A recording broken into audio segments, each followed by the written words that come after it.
宣布我哋今次嘅 Members, may I call to order meeting of the Welfare Services Panel. I understand that we have common concerns, so can we invite the administration to join us now? And while they're coming in, let's deal with the information papers issued since the last meeting. We have received 4, mainly on the issue of raising the eligible age for elderly CSSA from 60 to 65 years old. So we have arranged for a special meeting to be held on the 28th of this month at 10:45 to target at the topic, and that is welfare services for the elderly. That will be an ultimatum for the administration. The administration should give us an account of welfare services available for elderly persons in between 60 to 64 years old. Now, we have a heavy agenda today, but I know that many members have questions for the administration on this topic, so I'm going to allow at most 15 minutes for members to ask questions. I will first allow members that have written in to request a special meeting to tell us their rationale or justifications. And then if other members would like to ask follow-up questions, please, a show of hands, please. I will draw a line very quickly after that. And then, because the time is too tight, we have too many items to deal with. So 1 minute each. Dr. Elizabeth Quat, since you have issue Mr.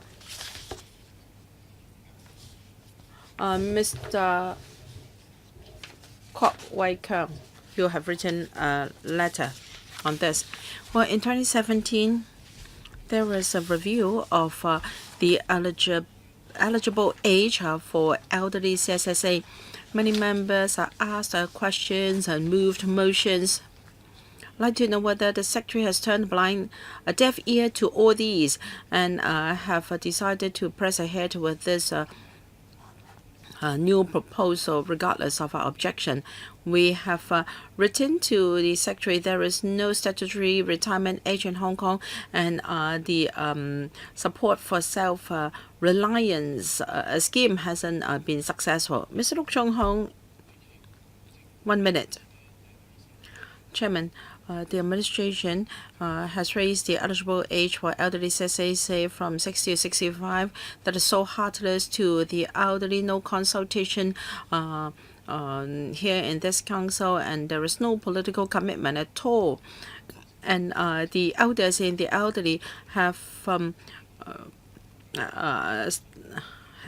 uproar, and I think this is disrespect to the elders, and there are grave repercussions in the community. So the government should call halt to this proposal and discuss with us how they can take good care of the young olds, so that we can have a comprehensive review of all policies related to employment and welfare for the elders. Mr. Leung Chi-chung, thank you. Well, the proposal to tighten CSSA, well, there is no sufficient basis in the community. Well, even for the government, it has not implemented fully the retirement age of 65 yet. So how can you expect the private to implement this overnight? So there is no social consensus and no basis for this new policy. So the DAB's position is very clear. We ask the administration to shelve the implementation of this measure, and let's sit down and discuss this and implement it only there is a general consensus in the community.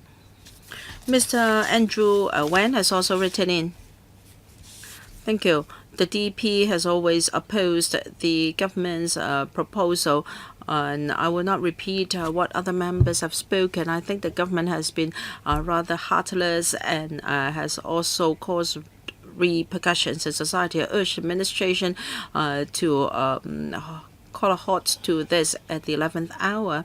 Now, it's not just about raising the eligible age to 65. There are also technical disputes. For instance, after the line is drawn, what about the assets held by the elders and self-occupied units, and also $1,000 less in CSSA payments? I think it's not just about the age. Many people will be excluded from the net as a result. Thank you. As I said, many members are concerned about this topic, and we will allow some time for members to give a show of hands, and then I hope the Secretary present can hear what members have to say. On my list, I have KWOK, Alvin Young, Pun Xiuping, Gary Chen, Leung Yu Chong, Wilson Oh, and Shu Ka-chun. Dr. KWOK, 1 minute each. And then the Secretary will give a consolidated reply. Thank you.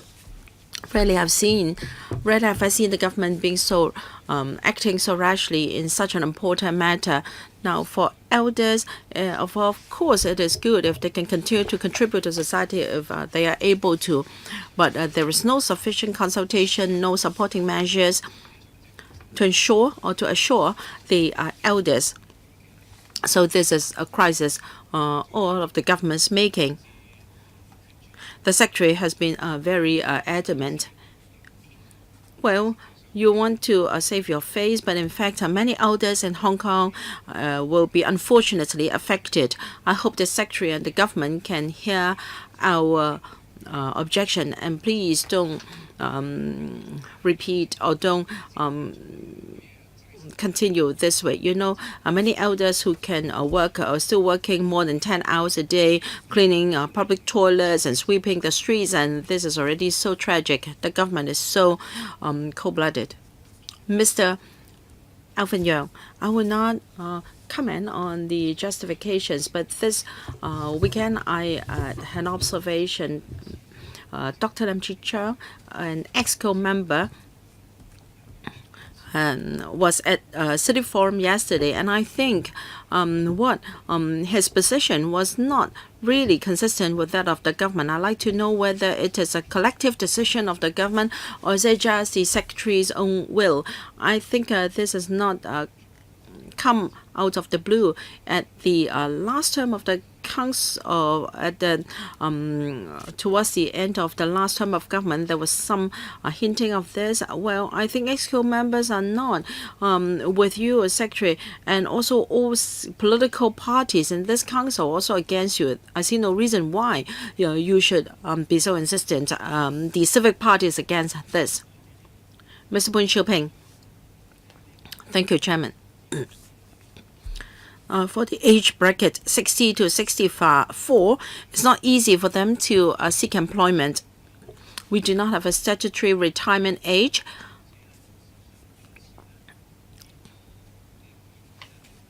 And the proposal was only among one of the many proposals in the budget. There was a discussion in the FS panel, and we had a consensus about this topic. And there are divergent views in the community. I'd like to ask the Secretary whether we cannot resolve the controversies. There are divergent views in society, and I urge the Secretary to give further consideration to our views. Mr. Gary Chen, Mr. Ray Chen. So this proposal was bundled up in the budget, and members were accused of supporting it because of voting for the budget. This is a very bad way of handling things. Now, if in fact there was no way members could move an amendment to delete this item because of the charging effect. So if we let the government go this time, it may repeat this mode of operation again. Well, this is an important livelihood issue, and some members are saying that we cannot vote down the budget. The budget is being drafted. I make an open appeal to all members of the council, regardless of your political affiliations. Now, if the government is unwilling to change it, let us send them a very clear message that we are able to veto its coming budget. Mr. Leung Yiu-chung, thank you. Well, for those who can work, they don't need to apply for CSSA, and you are not giving them elderly CSSA. As a result, they receive less than $1,000 less per month, and they will not be eligible for the $2 transport concession. They cannot get the medical vouchers, so they will get $1,000 less under this new proposal. Are you being humane to them? Aren't you rubbing salt over their wound? Why can't you deal with it in a humane manner? All right, the government accused us of passing the proposal bundled up in the budget. But do you want us to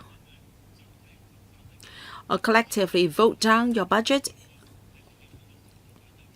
Although I voted against the last budget, but now I really encourage all members here to say no to the coming budget. Mr. Wilson, this proposal has raised a strong objection in the community. The government is sitting on thousands of billions of dollars in surplus, and is extremely shameful and heartless for the government to make this proposal. And I think the secretary and the administration knows nothing of the livelihood issues. Well, we had a cross-sectoral motion to vote down this motion. I think you insisted on your own way. Many elders are living in poverty. If you insist on doing this, then relations between the EXCO and the legislature, and as well as with the community, will be very bad. This is outrageous. What does the administration want to achieve? Once again, I'd like to raise my objection to the proposal. I urge them to shelve it. It is unacceptable to the elders. Yes, they know nothing about the sufferings of the grassroots. Dr. Fernando, I support a special meeting because this very harsh proposal from the administration is strongly criticized by the administration. This panel has passed 2 motions asking for the proposal to be shelved. So for the coming special meeting, I'm worried that by that time the 1st of February is passed, because the 1st of February is the implementation date of this new policy. Can we ask the Secretary to give us an undertaking before we have had a meeting to discuss this, shelve the proposal for the time being? So I propose that the 1st of February will not be the application date. At least you should wait for the debate in the LegCo. Mr. Sugafe, there's nothing new under the sun. 20 years ago, in 1999, 30th of January, Mr. Yeung Sum has a motion to tighten the CSSA, and he expressed a disappointment. And Mr. Wai-keung expressed an opinion. He said that the high officials should not look only at the average rate, but should speak with the children of the CSSA to know the problems they encountered when growing up. So when Mr. Law was a LegCo member, he was humane. Now, why is it that he is now proposing such a proposal? Did he go to the grassroots to speak with the families and the children to understand their actual situations? Well, I have kept a close eye on the social welfare. There has never been any consultations on this problem. So I the 20th of January is scheduled for this special meeting. Can we advance it further, the date? So we know that members and also the public have all expressed the tightening of the CSSA, raising the eligibility age for the elderly. Now, the Secretariat has scheduled a special meeting on 28th of January at 10:45.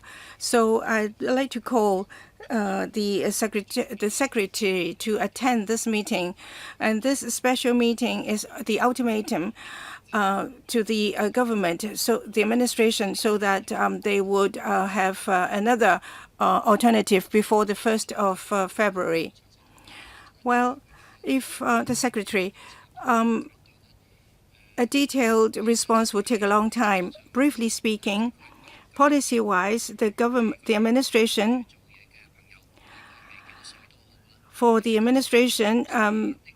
for those who are not capable of working, we will not force them to work. So there should not be any worry that we would force the people that are not capable to work. So as for the retirement age, for many countries, the so-called retirement age for the enjoyment of pensions, etc. There is no place for any statutory retirement age, but an age for the enjoyment of pensions, etc. So in Hong Kong, there is no statutory retirement age as well. And I would like to explain further. Since we had in September 2018, we have changed employment title of an employment program to midlife and also old and the aged employment, and these the details of this program will be put out later. So we have. I cannot promise Mr. Fernando Chang that the program will not be shelved before the debate. What if you change the date of the debate to 28th of February? Well, what are the policies that you have? Because the special meeting on the 20th of January is so important. Will you be able to attend? Yes, I will attend. And are there any arrangements?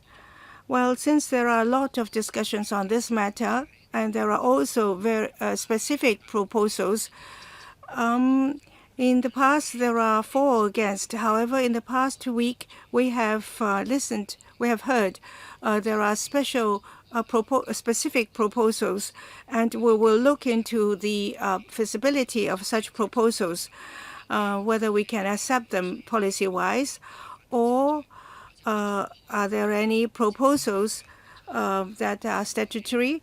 For instance,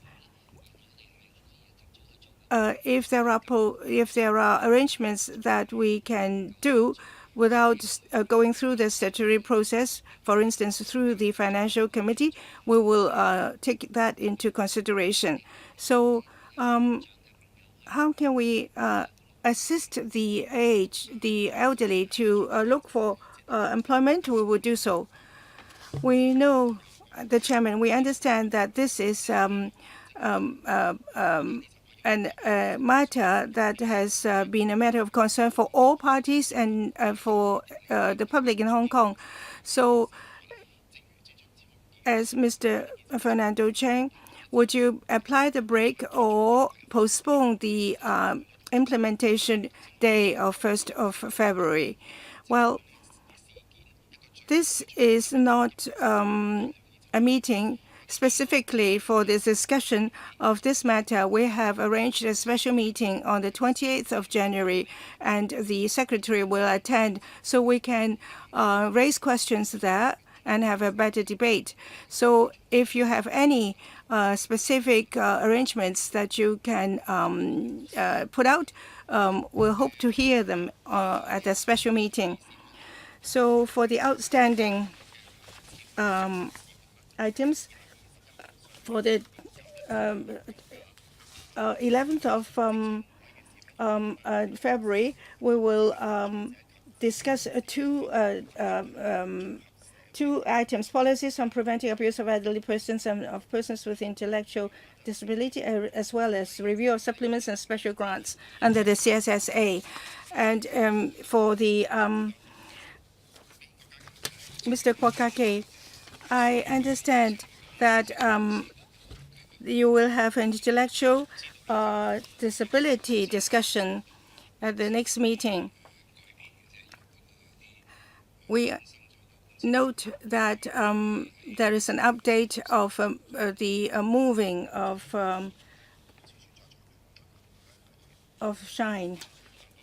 Well, so we understand that on the 22nd of February, we will have a meeting at 9:30 for a special meeting to discuss the carers of elderly persons and persons with disabilities. Now we come to the item for this meetings.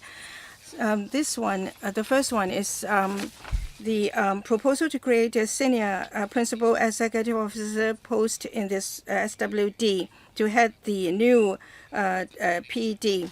So I'd like to invite the secretary to present this item. I hope that you would support us in the proposal to create a SPEO in the SWD to head the new planning and development branch. The background has been explained here in the document. In recent years, especially in the past year, we have looked for premises for providing social welfare services. And we know that there is a shortage of social security services. We know that for the facilities and we are in shortage because sometimes we have to rent temporary quarters. So there's a very heavy workload. We have a special scheme on privately owned sites for welfare uses. This special scheme has been in operation for 6 years. However,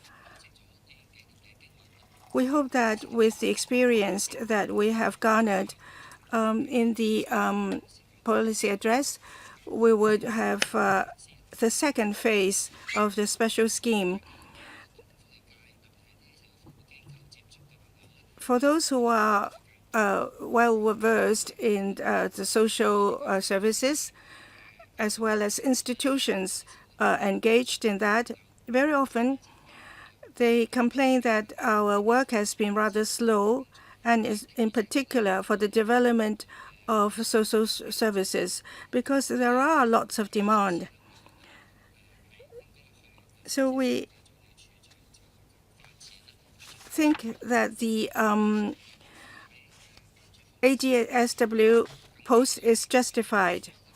For those who have been in the social services for a long time, we know that in 1993, the ex-governor, Mr. Patton, he had a white paper and a green paper issued, and he had 2.3 billion injected into these services, and there was also an ADSW created for these tasks. We can see that now the workload is even heavier than in the 90s. So we hope that the post, as well as the other arrangements can be made, support arrangements can be made to facilitate work in this area and to speed up the meeting of demands. Thank you. We have a very heavy agenda. I can see there are many requests for to speak. 4 minutes for comments and response. Mr. Poon, there are 8 ADSW now in the SWD. You are now applying for the 9th ADSW, which will be responsible for the new planning and development branch. If we look at Annex D, for the 8 ADSW, they are also responsible for tasks that are similar to the planning and development. So I'd like to know whether there are overlapping of duties. For instance, for the elderly accommodation, and you need to speak with other departments and bureaus. So I'd like to know whether there is any overlapping, and if we have this new ADSW, will there be a consolidation of duties and tasks for the other ADSWs? Well, the other ADSWs are concentrated on elderly, for the family services, etc. So these are coordination and liaison work for these specific areas. Well, for services policies that have been set up, we need premises to provide for such services. Now, when you construct a premise, then you need a lot of liaison with other bureaus and departments. So for the ADSW that are responsible for rehabilitation, it's not their tasks to be in charge of premises. So these other ADSW are mainly responsible for policy formulation. And when policies are formulated, well, the implementation will require premises. And this is the tasks for the ADSW. In other words, there will not be overlapping of duties and work. No, there won't be. Mr. Chiu-hung. Thank you, Chairman.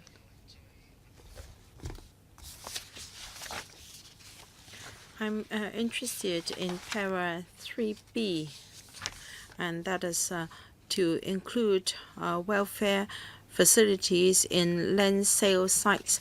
Now, I'd like to know, in the 2018-19 land disposal program,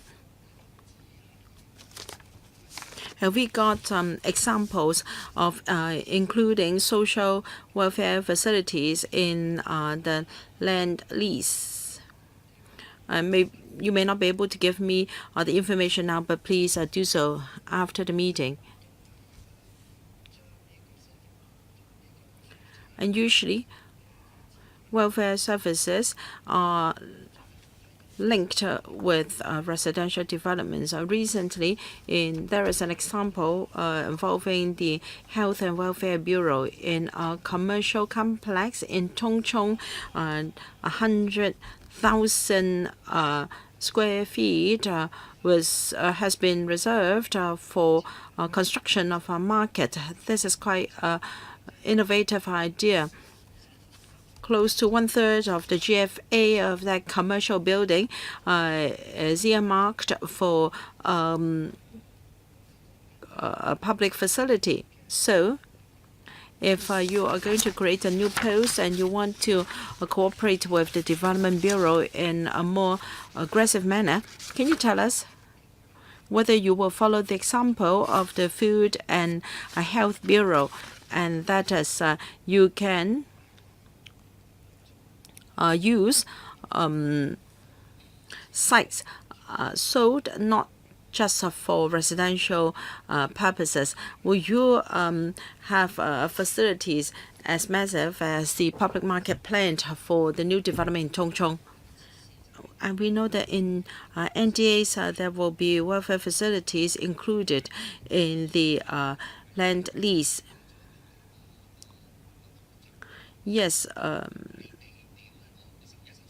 regarding the land disposal program by the Development Bureau, I don't have the program with me. But I can say that in Taipei there will be 3 land sale site projects where GFA is reserved for welfare facilities, elderly services, and childcare facilities will be included. Our strategies is such that when a site is in the land sale program, we will collaborate with the Development Bureau, and welfare facilities will be incorporated where feasible. So that's not limited to these 3 sites. And as for sites for non-residential purposes, then it depends on a few factors. First, we accord the highest priority to residential homes because the footprint required for a residential home will be over 20,000 square feet. And there needs to be 1 or 2 stories.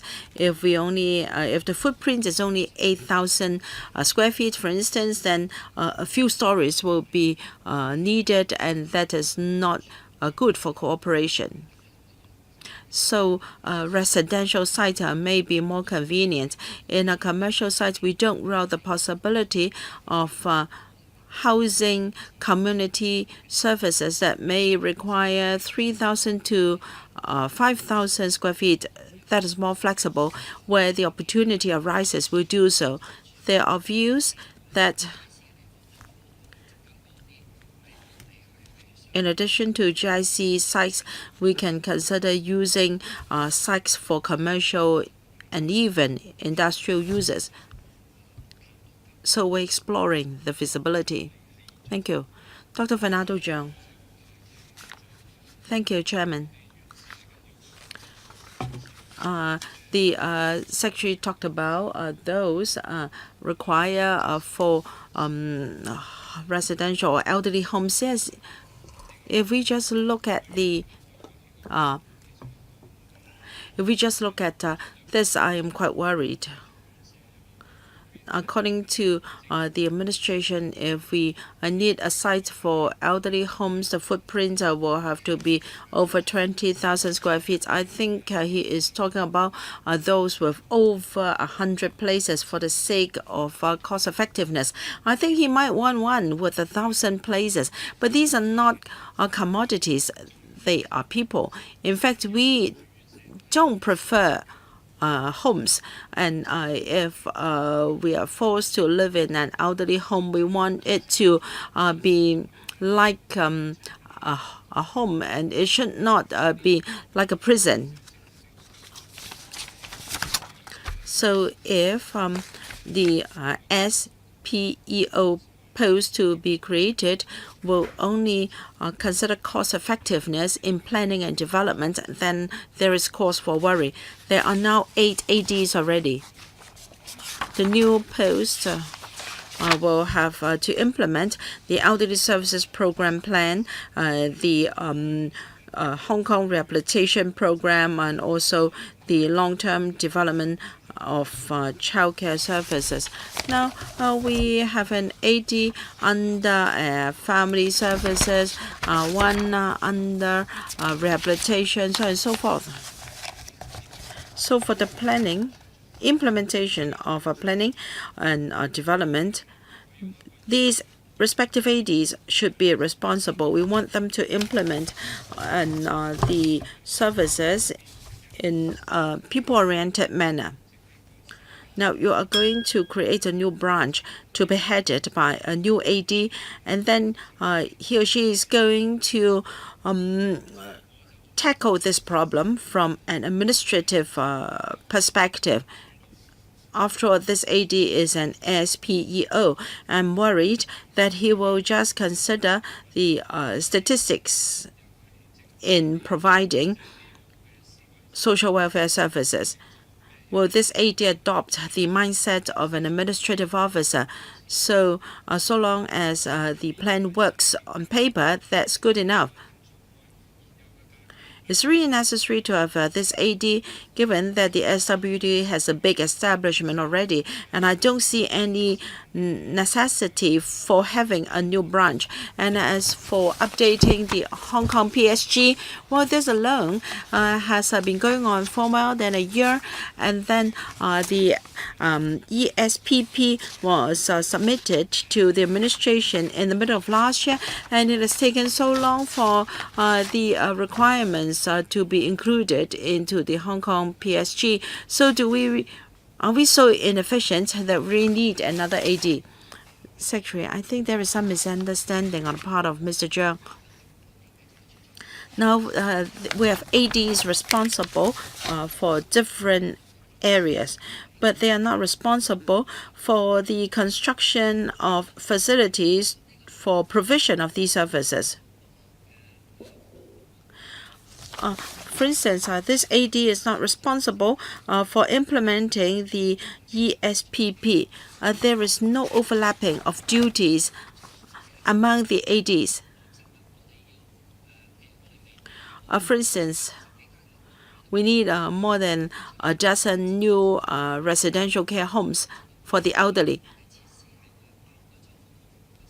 So we need facilities for rehabilitation. There will be both community and residential services. In fact, for commercial services, we have money, we have the manpower, but we don't have premises. For residential care homes, we don't have land. So for residential care homes not yet completed, we cannot pay an NGO to provide the services for us. But for community services, they are being provided even before premises are available. So we have to provide suitable premises for service providers ASAP. Take community elderly services, neighborhood elderly centers, community elderly centers. Nearly half of them are short of space. So we need to identify sites. We have to work with other government departments. We need coordination. All these ADs do not follow up on this. We have a unit under the SWD responsible for following up, but then the current rank is not an AD. And I also mentioned the special scheme on privately owned sites for welfare users. It was launched in the last term of government, and to a large extent, the coordination and implementation was by the Office for the CS. But now this is no longer the case. The SWD is responsible for implementing the scheme, but there is no dedicated manpower in the SWD at the relevant rank to work with the LCSD, FEHD, and LD, for example. So we need an officer at a sufficiently senior rank, at least at the rank of SPEO, to coordinate with other departments. All right. So this post will mainly look for sites. No, it's not necessary for him to look for sites. But there are a lot of administrative procedures to go through.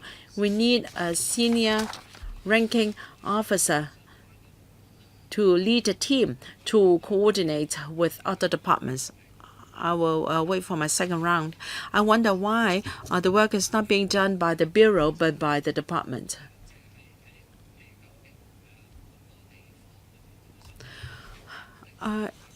The Bureau is responsible for policy formulation but not for really carrying out the work of site identification. Mr. Chiu-hung. Elderly services, childcare services, and also services for the disabled. As we all know, we have lagged behind in all these areas. And then in the 2018-19 budget, we're told that there will be 5 more family integrated services center and will boost manpower for the unit for protection of family and child.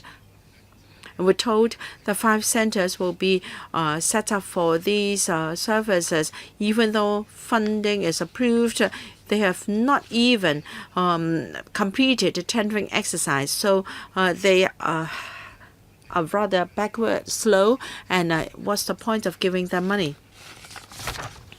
Now, it is said that there have been 7,700 more places for elderly care homes, and most of them is by the upgrading of other units. And there have been 28 new rooms with 2,000 places. 10 are in private residential buildings and 6 on GIC sites, 12 from redeveloped new PRH estates. And HA has only got 28 new homes in 45 new developments, so providing an additional 2,000 places. As a result, the elders' waiting list for RCHE is getting longer and longer because SWD. Is it because SWD has no manpower, has no one to do planning and development, or because of a lack of resources? How many more subsidized homes has the government planned for the future? And for the branch, I said because there is no resources, no commitment, or no manpower to do it.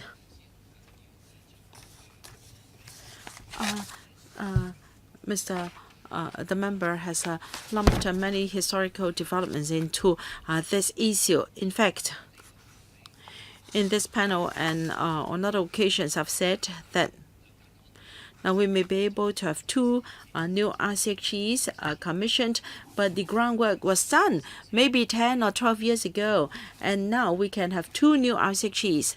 Just last year, in July, we came to this panel. We told members that in the coming 12 months, we have to start work on 10 RCHE projects, and we need to use our lottery fund, and therefore in July last year we came to brief this panel. In 1 year we were able to identify 10 sites for building RCHEs. That was already a record high. All right, we found the sites, and we need people to carry out the project. Well, in the recent years, there has not been a great quantity of services provided. However, if you look at the 2070 P policy address, if you list all the programs, and there is not one that we have not started work yet. There are lots of work and demand for the 2018 PA. Well, you asked for reviews of such and such a project. Well, we can just say that we have really a very huge number of projects underway. When we are increasing social welfare services, we should strengthen the implementation capability of the SWD, such as human resources. Well, leading this SWD, we need an ADSW as such a rank to run the work more smoothly. Well, the progress has not been very ideal, so we hope that we can do better. Mr. Zheng Song-tai, in the document, you mentioned that you would like to create a new ADSW post so that he or she can be responsible for the search of premises. Well,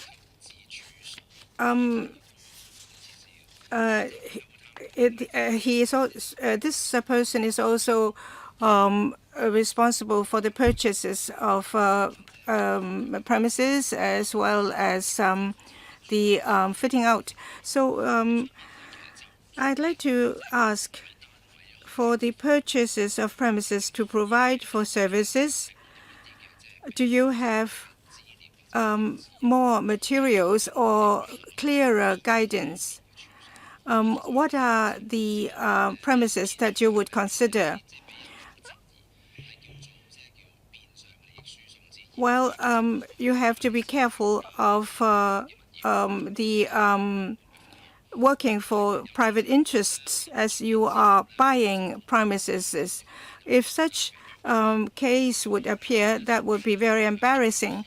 For instance, for Chung-hung, there are clinics of the health department was asked to leave because that was a link premises, and that was transferred to a new owner.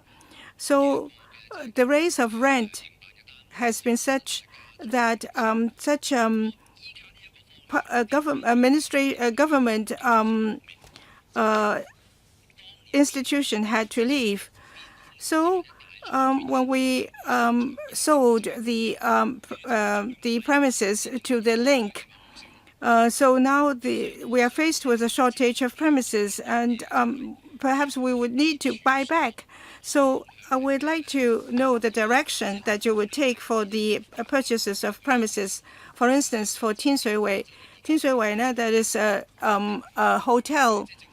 Well, perhaps you would say that we will buy some rooms there so that we can provide elderly services. That could happen. So can you tell us what is the direction that you are going to take? Well, you are now talking about leases, and we are not going to provide you with information therein when the leases are being considered. In 2007 PA, we have undertaken and almost completed the feasibility study for the purchases of premises. Of course, then we need to have resources to implement. So once that is feasibility study is completed, we would provide you with information. We are now short of premises and space. Well, of course, we can build them, but it takes a long time. So purchasing the needed premises would be faster, so that social welfare services can be provided as soon as possible.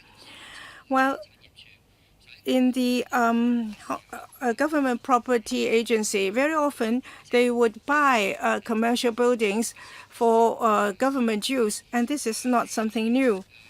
It has happened in the past. For instance, in Wuzhong building, it is a commercial building, and the SWD is there. So, so now this is not something new. When we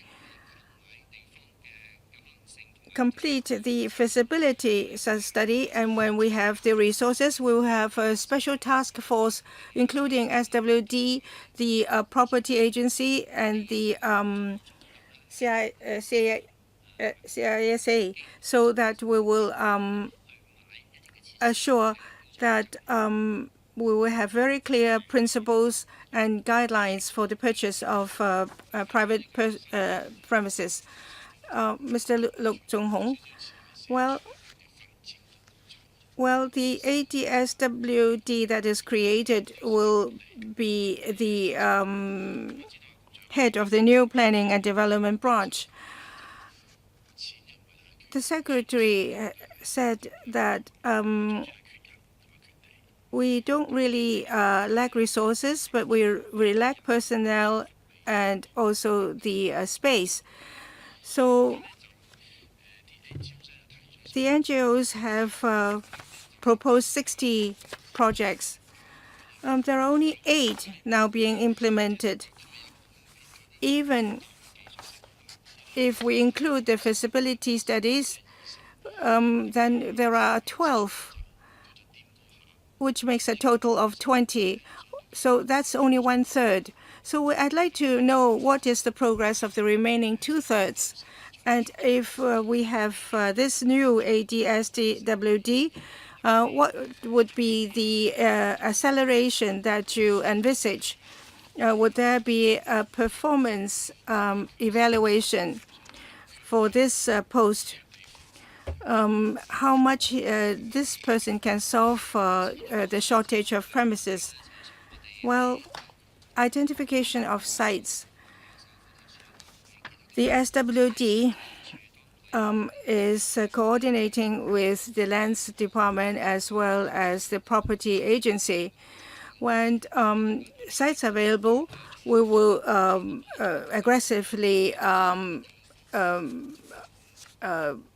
have this have these sites for our purposes. Well,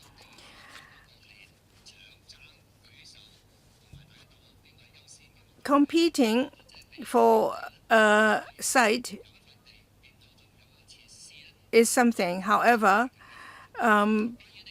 preparing the site and building takes a lot more work. Now, we hope that, as I mentioned just now, on the one side, we have we are now taking the phase 1 forward. So very often when we speak with the institutions, they may change their proposals. For instance, they are not.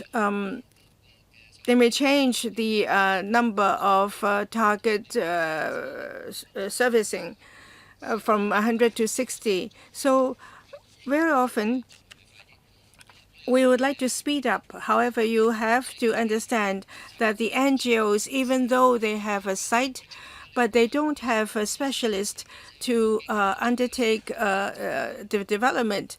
So for the speak on privately owned sites for welfare uses, we need, very often they need pro bono people to help them. Well, since it's pro bono, the progress is rather slow. So for the special scheme, the SWD is not in full control of the whole process because the NGO has to think it through. They have changes, and also other departments and bureaus concerned may have need to give their opinion.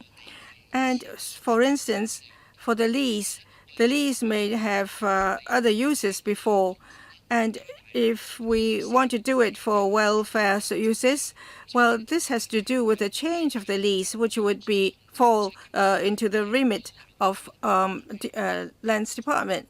So it is very difficult for us to tell you that the ADSWD can speed up the process to what extent. We have a team now taking care of such work, but the leading officer is not an ADSW, but this team is overworked. You can imagine that when we need to come back to the panel if we are to use the lottery fund. So we now are faced with many folds of increase of the number of projects. We hope that the Secretary can liaise with the other bureau and department to relax, for instance, the floor ratio and the height, etc. Well, that has to be also supported by the district councils. So I hope that members can support us when we go to the local district. Very often, we are faced with the increase, our request for the demands of request for the relaxation of building parameters, but that well, very often the district council will raise the problem of traffic. Well, for cost effectiveness, how do you assure cost effectiveness? Well, you are mentioning that the special scheme on privately owned sites for welfare uses, have you had some results? Or you are saying that you have projects and there are no sites. Well, the ADSW would have specific work targets. For instance, can you tell us how many sites would you have in hand in the future, and how much social services can you provide to assure us that this post is deserved? Well, there are lots of work involved for this post. The special scheme is only part of the work. As the progress that you are concerned with, I'm afraid that even the Development Bureau cannot tell us how many sites will be available next year. So for us, it is difficult for me to tell you how many sites would be available for social welfare purposes. You say that the Wuzhong building is yours. So the Wuzhou building belongs to the SWD? Well, the secretary. Well, I had the impression that the Wuzhong house belonged to us. However, there is a clarification. In fact, it is a nominal rent that we pay for our services. So I am afraid that I made a mistake saying that it belonged to us. Well, difficult questions you are unable to respond, but what about easy ones? The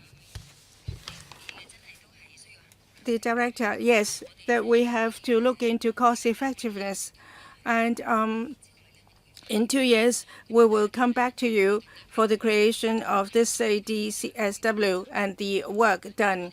For the planning, 2018, there are 130 projects in March 31st. So we now know that there is a constant increase of number of projects, and the architecture section is responsible for 130 projects. So 2 years after, we will give you the results for the purchases of premises as well as for the implementation number of projects implemented. Well, so you want us to set up the post first and then report the result afterwards. Well, in the panel in April, we will already give you a progress report. So we record that we will give you specific results in time. Mr. Ray Chen and myself. Mr. Ray Chen. Thank you. Let's see whether the creation of this post can avoid the following from happening. In November last year, it was exposed that there was a vacant school premises for more than a year there, and it would be converted into an integrated services building, hoping that it can be commissioned in 2018, but works have not started yet because a feasibility study is being done, and it is not found that the 3 car parking spaces there do not belong to the school, and because Wai-keung estate is TPS, and then to have car parking spaces there, they will have to seek the approval of the land department. Now, if this new post is created, I'd like to know whether such things can be handled by the new AD. According to the report, lease or title issues is not the responsibility of the consultancy study. So, who in the SWD should note such matters ASAP so as not to repeat this incident? Director. Our strategy is to turn vacant school premises into social welfare facilities. From planning to local consultation, we have through a few steps to go through. As for the vacant school premises in Wai-keung Estate, there are some changes in the plan, and we have to consult the owners' incorporation again. I have some good news for you. In January, finally, we got the approval of the OC for having the loading and unloading bay there.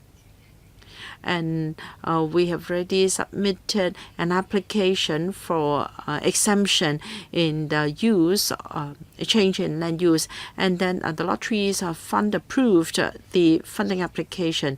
Still, the works are going to take a while.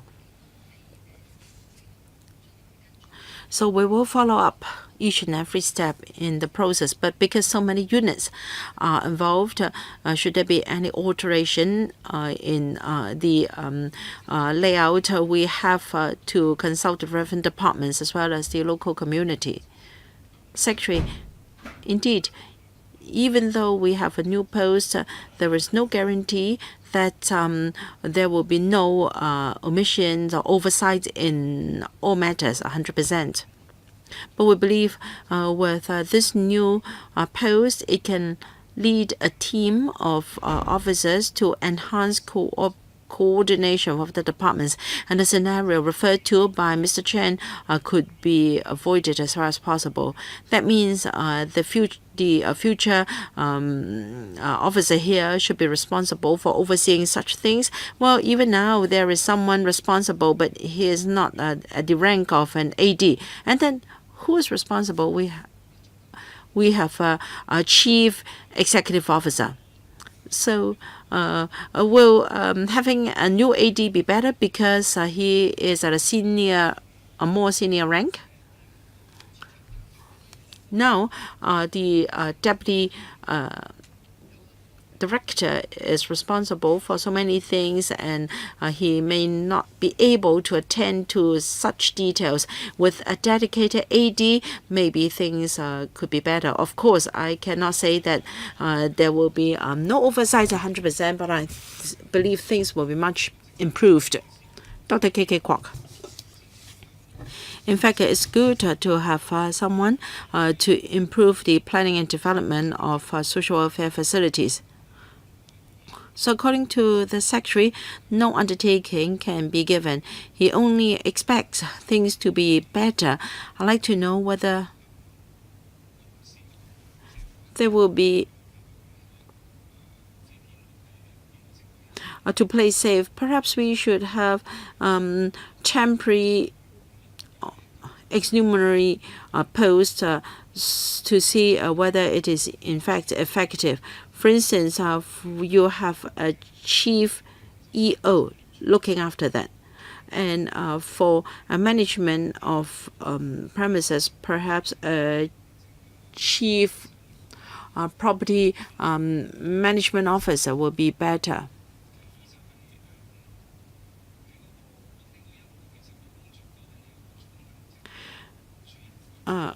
Currently, you have a chief EO overseeing such things, but you have yet to convince us that after you have upgraded the post, things will be smoother and better.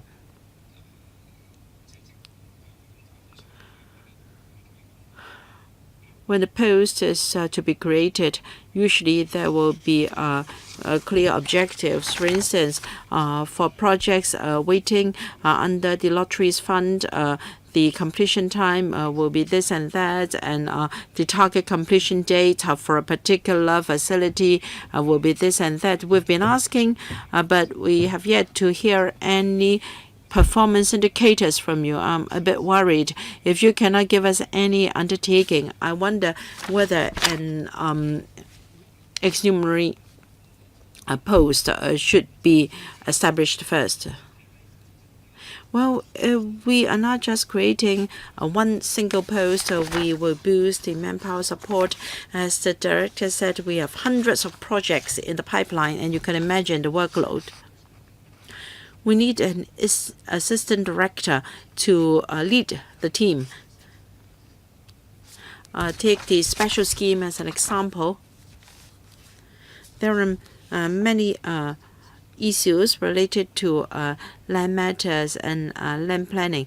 There was the office for the CS to oversee that, but now we know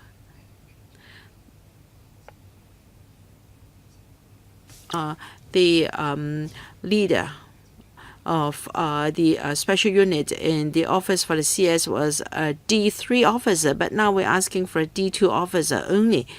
So in the past few years, our workload has been ever increasing, and we have also boosted the manpower of the department. And here we are creating a directorate post, and we need the blessing of the council first. Now, if you require someone with such professional skills, why aren't you having someone from like an estate surveyor, or someone with more expertise in planning and management? All right, you want a post in your department, that doesn't matter. You can find someone that are experienced and knowledgeable in such matters to take up the work. Because it would be different if you ask a chief social welfare officer to do it. We have dedicated staff to do this, but we can't find someone who is also a planner and architect, and we cannot find someone with all the professional skills. As I said, we have to work with the GPA, the Government Property Agency, to work on that. We also need the input of other professionals to assist in areas of their respective expertise, and we need a directorate grade officer to lead the team.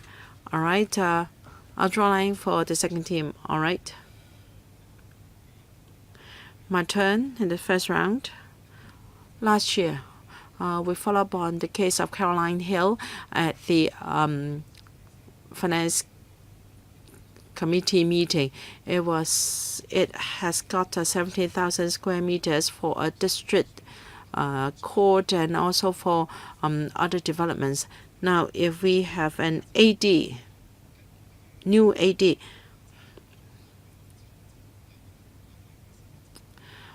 the secretary, in answering Dr. Tek Chang's question, said that he could consider follow-up on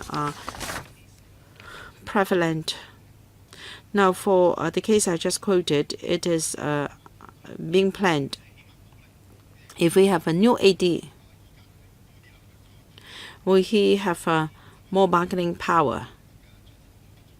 Can he say that in Wan Chai, for example, there is a great shortage of elderly services?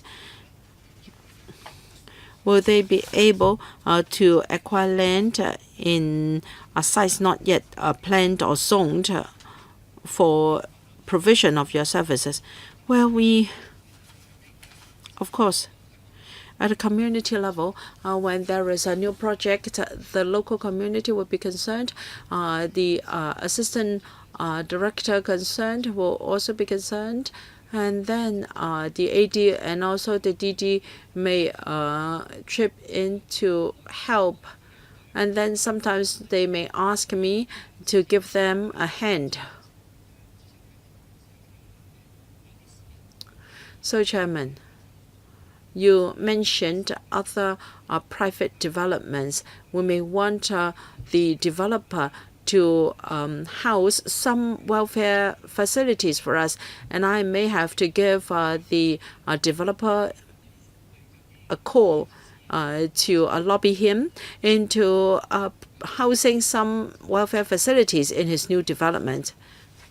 When it comes to the space required and whether the site is indeed suitable, the AD will then have a role to play, but the AD will not decide whether it should be a facility for the elderly or for children. The two other ADs will help to fight for that. The director is responsible for sorting out the relative priorities.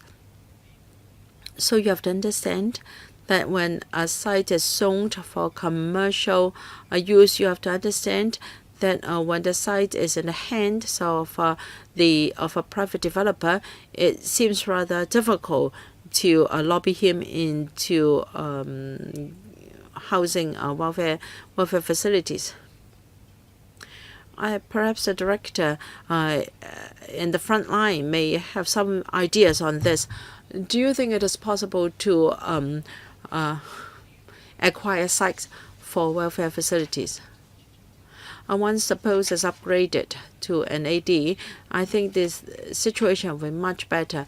A few years ago, before I became the Secretary of Welfare and Labor, I helped the department in a study.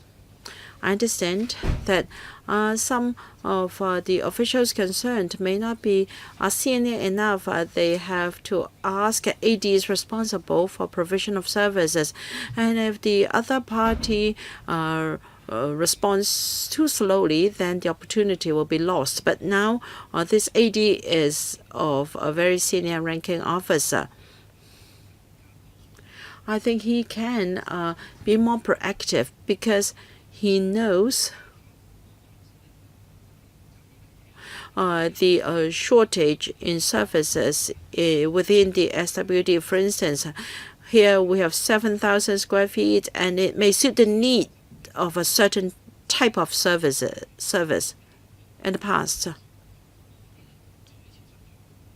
The ADs responsible for different services will have to voice out themselves. I think with this AD, we will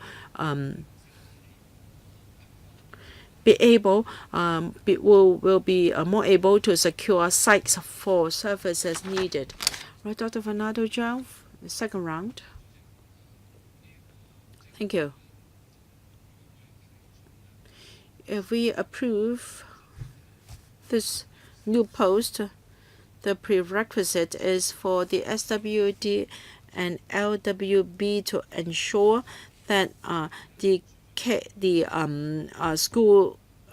case in Kailau School and Leung will not happen. The school premises was left idle for 7-8 years, and it was already earmarked for provision of 100 elderly home places and 60 residential care places for the disabled, and there should be an ICC MW as well. Because of dereliction on the part of the department, the project has suffered a slippage of 5 years. It was supposed to be commissioned last year, but now even our works have not started. This is so irritating. Is it because there is no one in the department to do that? Well, we discovered that there are no parking space in the vacant school. So according to the HK standard and guidelines, well, we discovered that the parking could block the emergency exits. Well, so we know that there are in 2011, it was already under rent, and you discover it now. So the incorporation did not object to it. In 2013, the agreement had been obtained, and this is really very good of the incorporation. Now you have dragged it on for 5 years, but Secretary said that, well, I cannot give you assurance. Well, you are being rigorous with the NGO, and you're asking for a creation of an AD. You said that, well, such is the way we worked, and we cannot assure future performance. Well, if this is the case, I will object to the creation of this post. Can you tell us very clearly, can you explain the scandal of this vacant school? Why is it that there has been 5 years delay? So will you reassure us that with this AD created, such delays won't happen again? Well, I can reassure you that we will perform better, but I cannot reassure you 100% that in any process there won't be any mistakes. Even if we use AI, there could be mistakes. So for when I'm dealing with men, I cannot say never is never. So I assure you that we will make improvements. However, now we can give you more information in future panel, and also we can also submit materials after the meeting. Well, there's not only this scandal of the vacant school, and the cable journalists have followed closely this matter and have revealed it to the public. So there are lots of people waiting for social welfare services, and we are not doing justice to them. So are you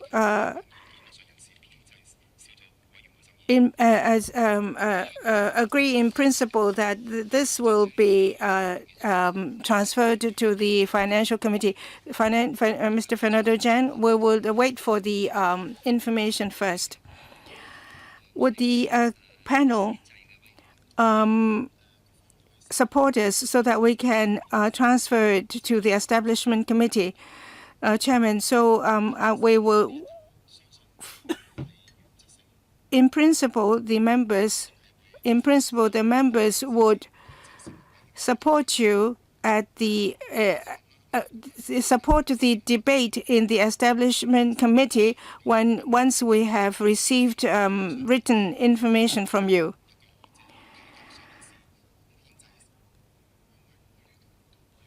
You ask us whether we are in agreement. I agree. So we will submit it to the Establishment Committee, but at the same time, we would wait for the materials to us. Well, there are lots of materials in the public arena, and we will provide them to you. So later on, we will come back to this matter at the Establishment Committee. So we come to the next item of the agenda. Evaluation study of the pilot scheme on site preschool rehabilitation services, ORPS. So once the administration is here, then we will have a brief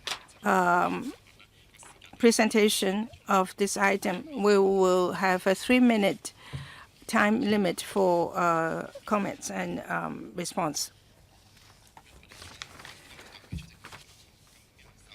First of all, let me invite you to walk us through. The document has been presented to you. Let me highlight some content here. I have 4 pages, but I won't go through all of them. Now, we know that the ORPS when we progress to the midpoint, we understand that it has been very effectiveness. In 2018, the services has been regularized. The service places has been increased to 3,000 to 5,000, and we will increase it further to 7,000 by October 2019. There are a lot of demands, and when parents see that other children have had significant improvement for those who have received such services. So resistance has been reduced, and more have been demanding for such services. So I think that there will be a demand for 9,000 places. In fact, we still have CCC as well as special centers. There will be a balanced development of all such services. We will have a better coordination of the OPRS with the other services. In 2018 PA, there has been enhancement measures for the OPRS. I would invite comments from members. Mr. Wai-keung, Fernando Chang, and Mr. Chiu-hung. 3 minutes. I am not a member. Mr. Yip, we're happy to see this document because it has been proved to be very effective, this RPS. However, there are no representatives from the Education Bureau here present. Now, the evaluative study indicated that there is a tripartite coordination, an interdisciplinary team, schools and parents. And the school and the teachers play a very, very important bridging role. Very often the professional team can only contact the parents through the schools. So there are also proposals to enhance the program, adding personnel and providing more premises. Well, there is a very serious problem here for schools and teachers. There has not been very good arrangements for their work. Well, the study has described in detail the bottleneck. However, it has pointed out that there is a bottleneck for schools and teachers, but there are no enhancement proposals made. In paragraph 6 and 7, it has pointed out that there should be a coordinator in the kindergarten, and it has been pointed out that there's a very heavy workload and shortage of personnel.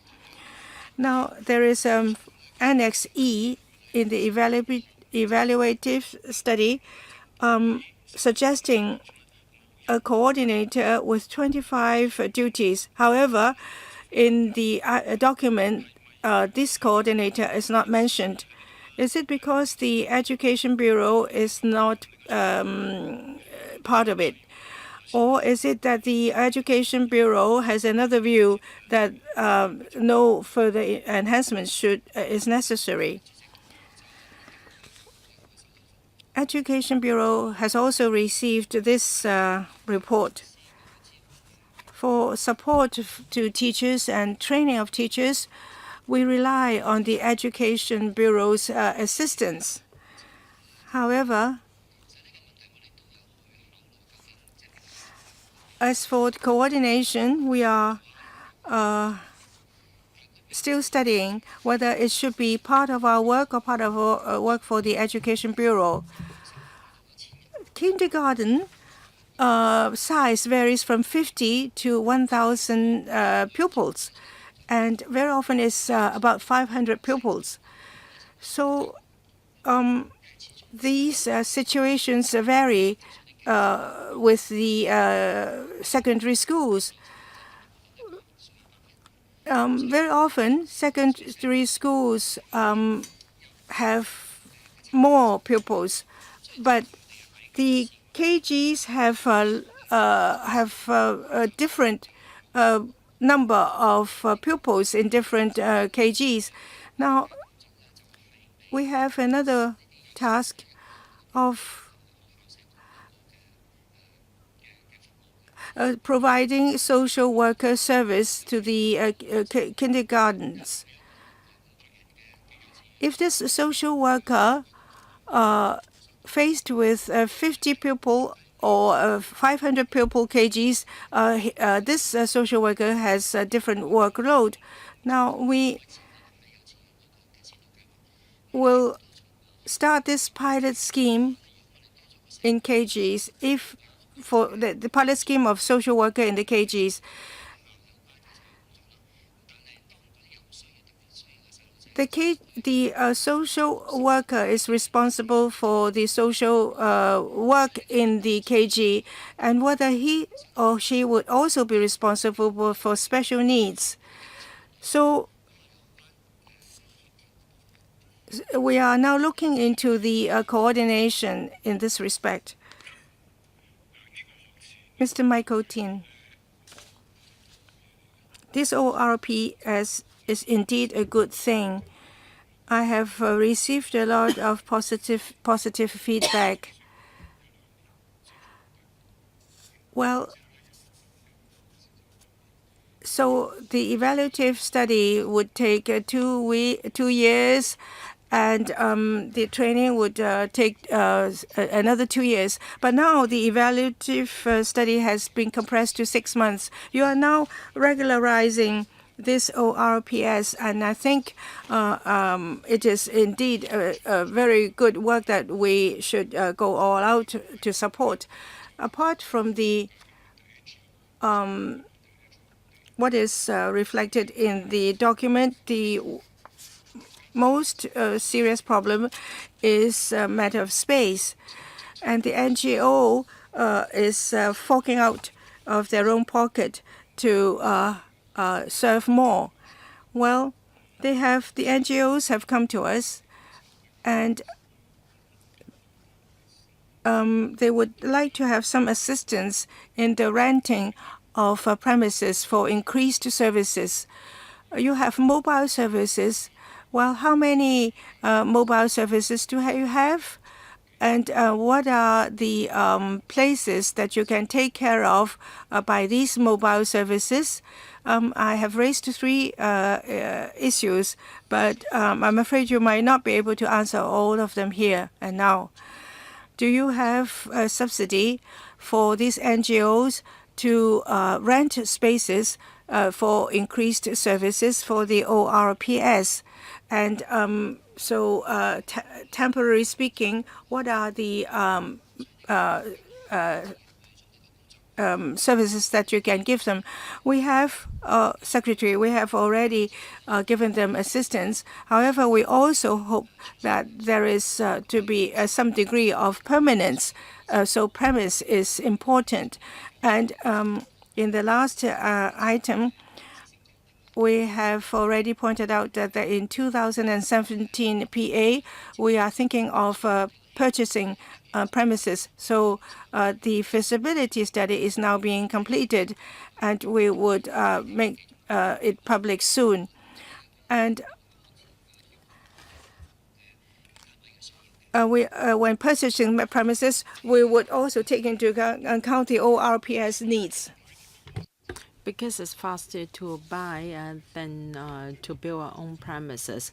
So it's just like giving them a subsidy in rent. So because you're going to increase the number of places from 5,000 to 7,000 places. Money is already available now, but then it also takes time for you to decorate the premises. Well, NGOs tell us that they're already renting premises.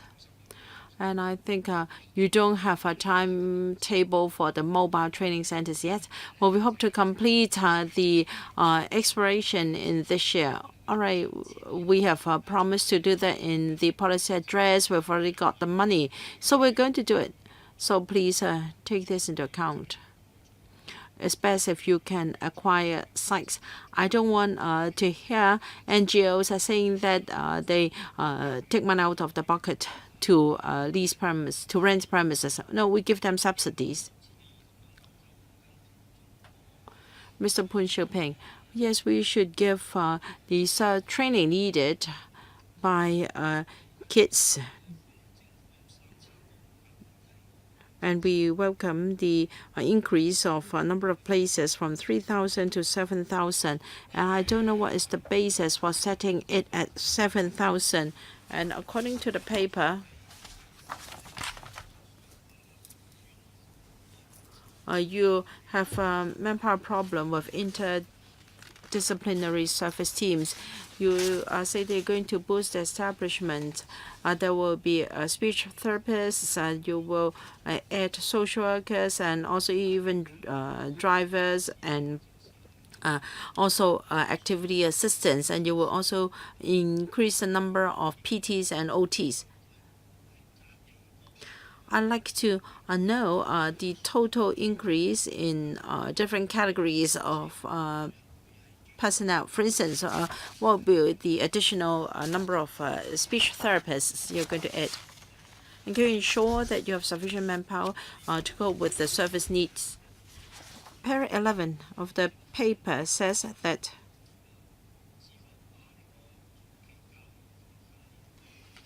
the government is considering whether they are going to focus the EETC to those that are 3 years old, and also coordination among different service teams. I'd like to know whether you have completed that, or do you have any arrangement for that? Yes, my colleagues will tell you the extra manpower provided. And as for that 7,000 places, a few years back when we first started the service, the number of kids on the waiting list was about 7,000. So we were thinking that when we regularized the service, 7,000 would be about right. But it turns out that we're wrong. So it's quite likely that we will further increase the number of places to over 7,000. But that cannot be done overnight because, as we all know, we are short of the related professionals. For early education training center, when we first started the service, we called that early education center. We want to provide services to kids before 3 years old, but because of the waiting time, by the time they are registered, they may already be 4 to 5 years old.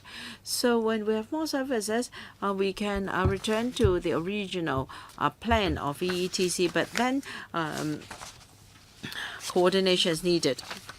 Can you give us in writing the number of manpower, extra manpower you will provide?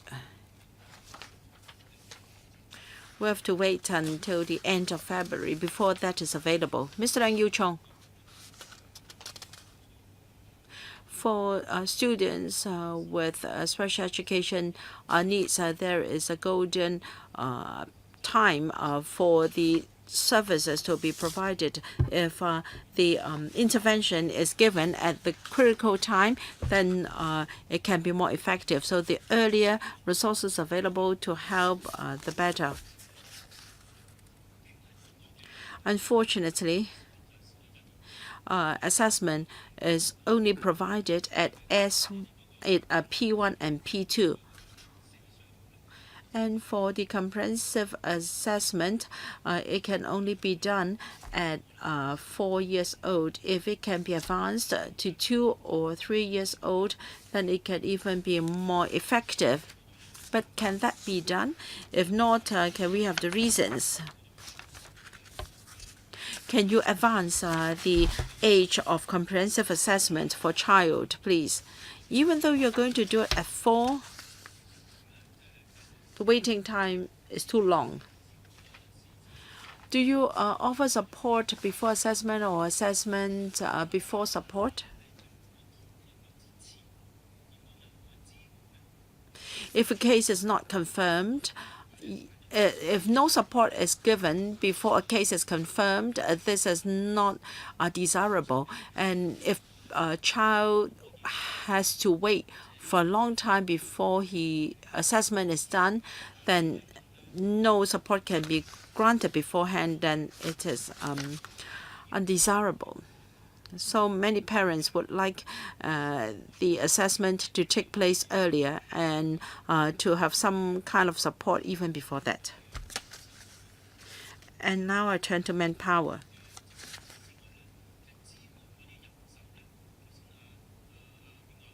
You need manpower for doing the assessment. You also need manpower to provide services. Now, we do not have enough education psychologists in primary and secondary schools. How are you going to tackle this problem? Will you cooperate with the Education Bureau, or can you resolve this problem on your own? A number of factors are at play when it comes to the age of assessment. Different learning disabilities may only be noticed at different times of development. Some may be known at birth, but for dyslexia, for instance, can only be noticed at a later stage. And some special needs can be identified at birth. For some special education needs, there is a waiting time for the necessary assessment. In the 2018 policy address, we said that for mild cases or those are waiting, we would like to provide services at an earlier stage, because once services are provided at an earlier stage, we can reduce the need for services at a later stage. So our intention is to provide a pilot scheme. Theoretically speaking, we have about 10% of the quota for those waiting. Now, this year, we have 5,000 places. But even after assessment, some of them have yet to receive services. So the priority is those that have been assessed will be given priority. We are exploring ways and means to help this group of people. For educational psychologists, yes, it is under the portfolio of the Education Bureau, but for PT, ST, and OT, the whole social welfare sector is short of discipline professional staff.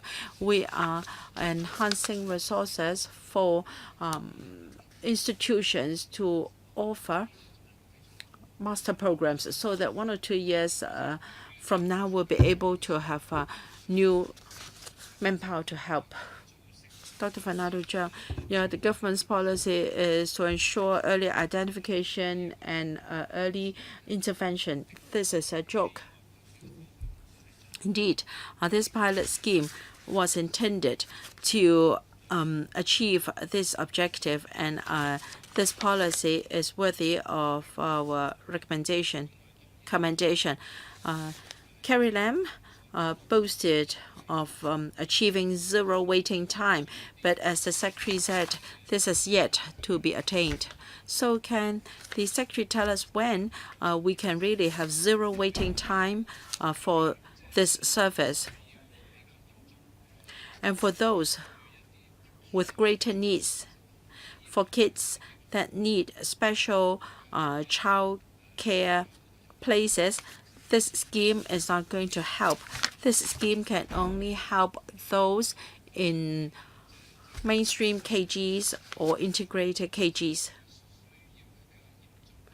So the government has to work harder for kids with greater needs. If the queue gets longer and longer, then this is not a right policy. And there will be no extra or new places for the scheme. Services are provided on site or at the NGO. And the NGOs are saying that in addition to manpower shortage, they are short of space as well. You are thinking of a mobile training center. Can you tell us how this is going to help? As Mr. Ip Kin Yun said, at KGs, we need coordinators. Although the secretary said that KGs are smaller in scale, still coordination has to be done. And who will take up the work? Shouldn't extra resources be provided? This is something for the secretary to think about. And as soon as these kids leave KGs and enter primary schools, the subsidy is on a per capita basis. They do not receive training in gross motor and sensory integration being offered by PTs, OTs, and STs. The industry as well as the community are asking for the OPRS to be extended to cover primary schools. I'd like to know whether the secretary has ever considered this possibility. Secretary. Now, in our RPP, we have to project the supply and demand, and we include the requirement of preschool kids. For preschool kids with mild to moderate needs, I think in the coming couple of years there is the possibility of achieving zero waiting time. But for special childcare centers, I'm afraid in the coming few years we cannot see a substantial shortening in the waiting time of places, although there will be increase in supply of places. But we are still not able to achieve a zero waiting time. We will see how we can balance the provision of integrated places and special childcare places. For mild and moderate needs, is a bit better. We're able to achieve zero waiting time, but for kids with severe needs, there will still be a while before we can achieve that. For mobile training centers, sometimes kids have to receive center-based training because KGs may not have the space and facilities to allow training to take place, and it's a bit challenging to require PTs and OTs to bring along their training aids. So it is best if we can have a mobile center so that parents or schools can take kids to the training center close to the KG or home to receive training. And for NGOs that do not have enough spaces, is another matter we have to tackle. Mr. Siu Ka-chun, the pilot scheme for RPS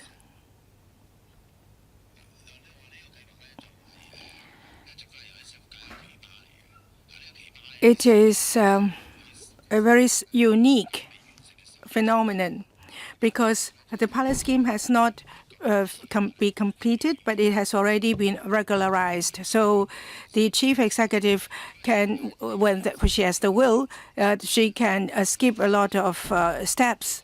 We are grateful for that, and we are pleased with the significant improvement.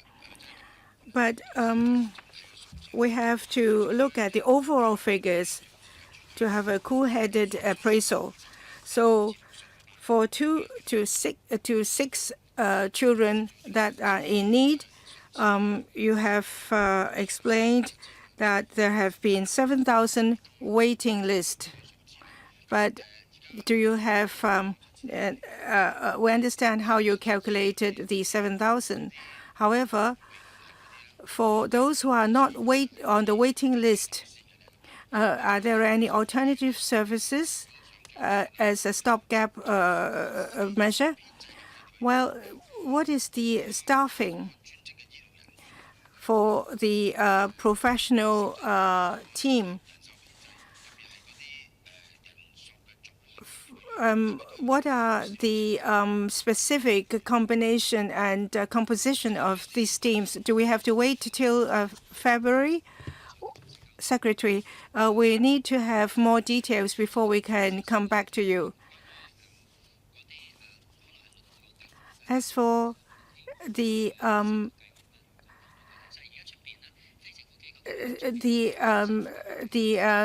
other institutions have also conducted a pilot scheme, and we will refer to them, and we will have another more comprehensive pilot scheme. Mr. Zhang, well, you have to give us statistics figures for the number of special needs children from 2 to 6.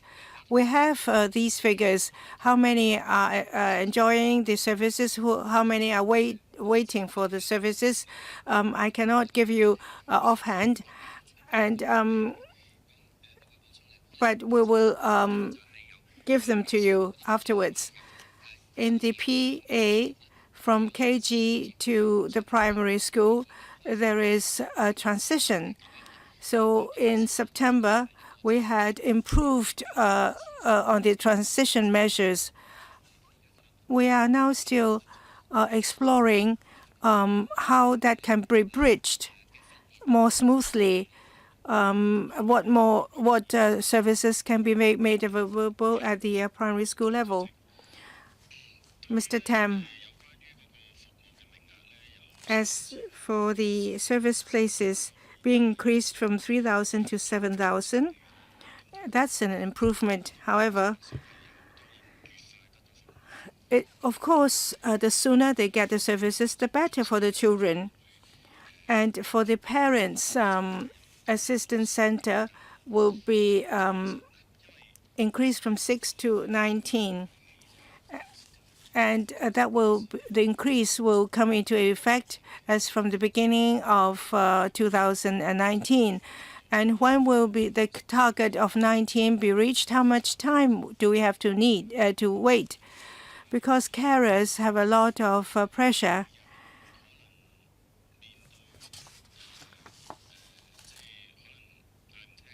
On a daily basis, they are faced with naughtiness or behavior that's difficult to deal with.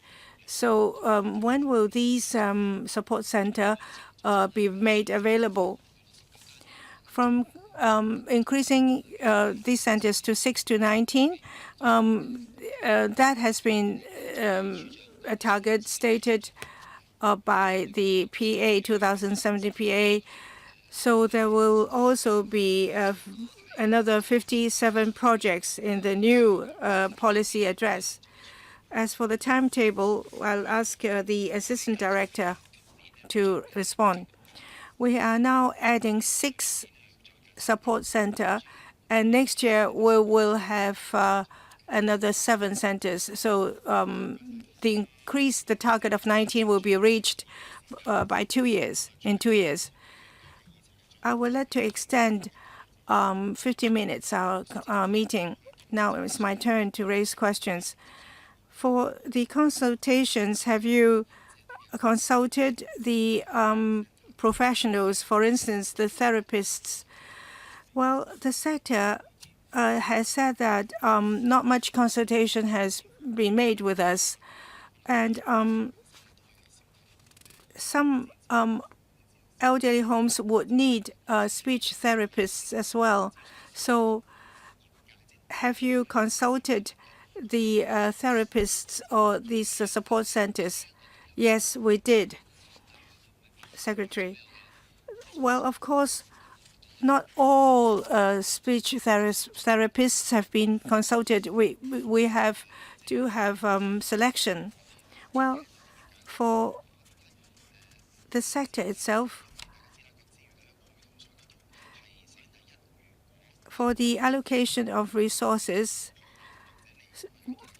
allocations would follow schools or homes or NGOs. When they receive these allocations, can they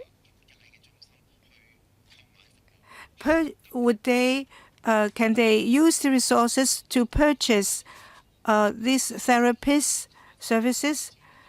Well, when you say sector, what do you mean? Because some KGs have also purchased therapist services. Well, they may be big KGs.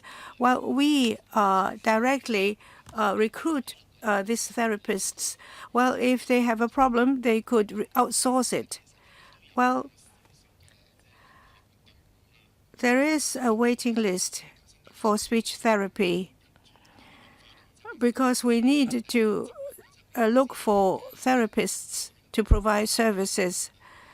When schools or care homes, can you allow them to purchase services from NGO for therapy services? Can they go directly to the therapists, or do they have to go through the institutions? Can you clarify that? Let me clarify your question. You're talking about elderly homes? Well, this ORPS we are talking about. However, there are also speech therapy services for elderly homes. So we know that whether they can go directly to the therapy services. As far as I remember, the resources are not given to the elderly homes, but they are given to NGOs. So the next item is on the compassionate rehousing. Let me invite the officers in. We have a very tight schedule.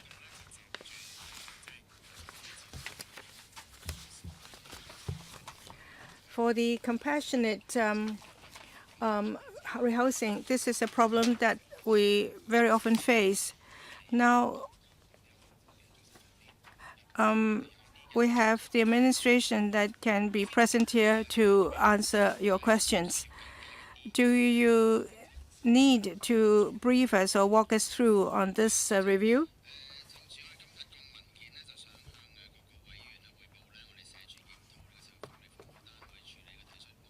Let me go through this review on the compassionate rehousing. This scheme was set up as early as 1970,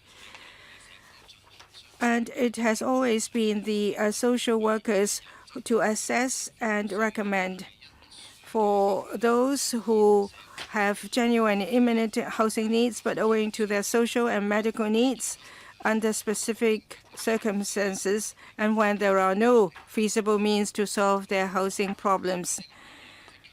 Well, this individual or family, whether they have social factors that make them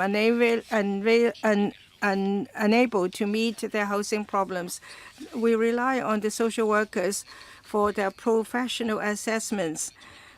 And very often, they may be able to overcome their dilemma and their problems. So in these, and there are NGOs that are also available for the assessment and for the recommendation of this CR.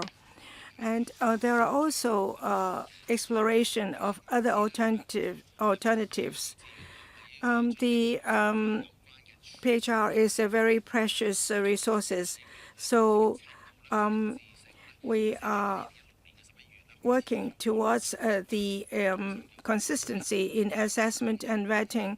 We are going through the working group on the review on the operation of integrated family service center services to review and enhance the vetting standards, handling procedures and assessment mechanism in processing the CRO cases so that these cases can be handled properly and effectively, enable the families to have appropriate support.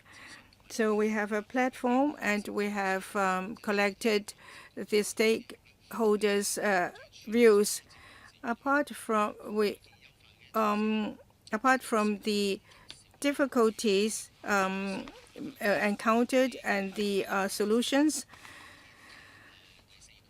we have also on page 4 and 5 4 enhancement measures, which include align and coordinate the assessment standards and the extent of vetting, the review the workflow in the processing of CR cases, as well as defining the role and duties of different staff to clarify the different roles.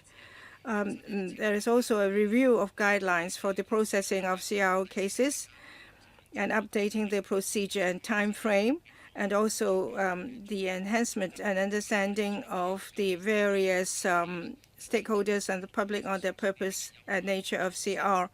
And we are enhancing the measures and also help to solve the problems encountered on the frontline social workers.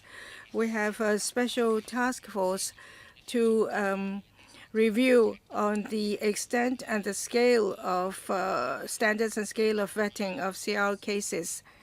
I welcome the questions from members. There are 6 members who request to speak: Wai-keung, Wai-keung, Chiu-hung, etc. Michael Tian. From 2012 onwards, when I have become a member, I have never seen such a vague document. I'm not directing criticism against the officer, but you are proposing 4 enhancement measures. What are these measures? And align and coordinate assessment standards, extent of attain. Well, is such a content proper for logical member? In the SWD documents, other documents have a lot of figures and timeline, but now you are giving us this enhancement measure of aligning, coordinating assessment standards, extent of vetting. Well, what are the enhancements? Well, you say that the CR is focusing on medical and ignoring family factors. I have a motion. I would move that you have another document drawn up. I cannot accept such a document. Well, for a 6 months undertaking, well, that's a target. When you are, you should have a time frame for the waiting, 6 or 9 months. But if you drag it on, that's meaningless. So if he deserves compassionate rehousing, you would allow this someone to jump queue. So now I will have later on a motion. I don't know how many contents you must put in order to make it satisfactory. Please note the time. Well, usually within 3 weeks we will pass a case to the HD, provided all the necessary documents are available. As for the enhancement measures in the community, we have heard a lot from the NGOs, whether there are different standards and guidelines, because different people are responsible for handling the cases. So are you going to provide another paper for me? This is all right. Then you submit another paper. Can I ask the assistant director to help? Thank you. I don't quite get you. You talked about waiting time. What exactly are you referring to? Now, if all the documents are available, no. Someone is on the waiting list for PRH. He can wait for a long time. Will you, for instance, give us any criteria? Well, it depends on the special circumstances of the case. We cannot say that because he has been waiting there for so long, he will be given a CR at once. So the answer is no. All right. Some can wait for 3 years, just like ordinary cases. To put it simply, if there is a need and if the documents available, then within 3 years, 3 weeks, the case will be referred to the HD. And what will HD do? HD will allocate him a flat ASAP. Please provide information to Mr. Tan afterwards. Yes, Mr. Wai-keung. Thank you. Given the high property prices and rental, the situation is, of course, worse than the 2013. In 2013, there were over 2,000 CR cases, but now we have less than 1,000 cases, less than 1,000 applications. This is very provoking. Given the circumstances are worse than in 2013, people have less difficulties in addressing their housing needs. We have more SDUs, and then the 3-year waiting time for PRH cannot be achieved. Is it because the department has played an excellent role in gatekeeping? So social workers are submitting fewer CR cases. I think there is only explanation for having less applications than what it was 6 years ago. At HA, we said that the CR quota has not been fully taken up. There are so many difficult cases seeking help from legislators. There are people with urgent housing needs, and I've seen many cases. The physical and mental stress a person suffers because he cannot fulfill his housing needs. I have been a social worker for close to 2 decades. I know a young person. I knew him when he was a secondary school student. Now he's married, and because he cannot address his housing needs, he has psychological problem, and his family is at the verge of breaking up. Is CR still useful? Is it because of administrative management? Now the use of CR doesn't exist anymore. We want to help people with needs. How come we are not using the CR quota, and why is the gate keeping so stringent? Assistant Director. Thank you, Mr. Kwok. Let me clarify. We have not got any administrative guidelines for frontline social workers to tighten up the vetting criteria for CR. Because at headquarters and at district levels, we have set up liaison groups with the HD to see other than CR whether we can have other ways and means to assist needy families. Regarding the substantial reduction in the number of applications,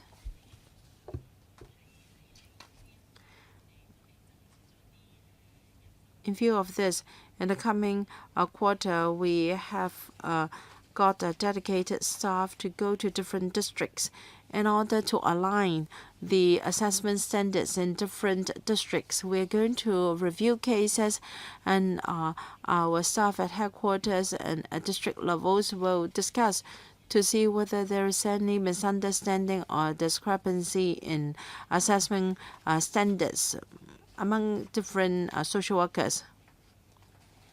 And then we'll be able to tell whether it is because of the assessment standards or is it because of the number of applications. Mr. Leung Yu-chung, please turn on the microphone for him. There is also a problem with the attitude of frontline staff. Usually, the attitude is such that they have already closed the door for an application.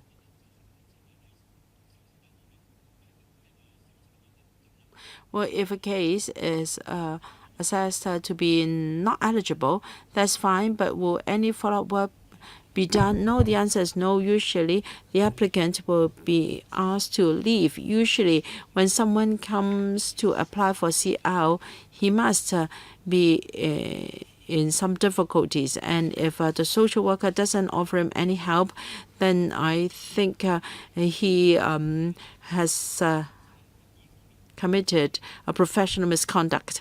You should ask your frontline workers to do a better job. Usually, a case will be followed up if a legislator go to ask the social worker to do so.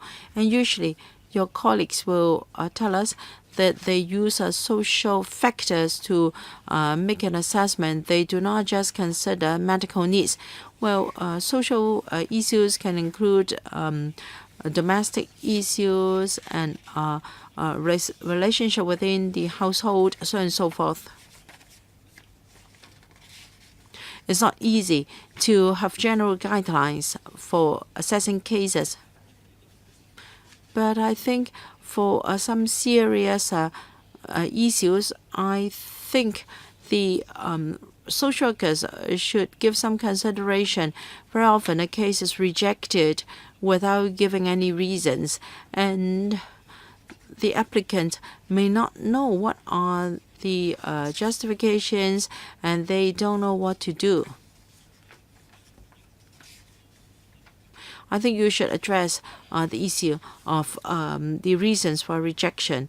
And as for the HD is rather stringent, and I don't know what is your working relationship with the HD.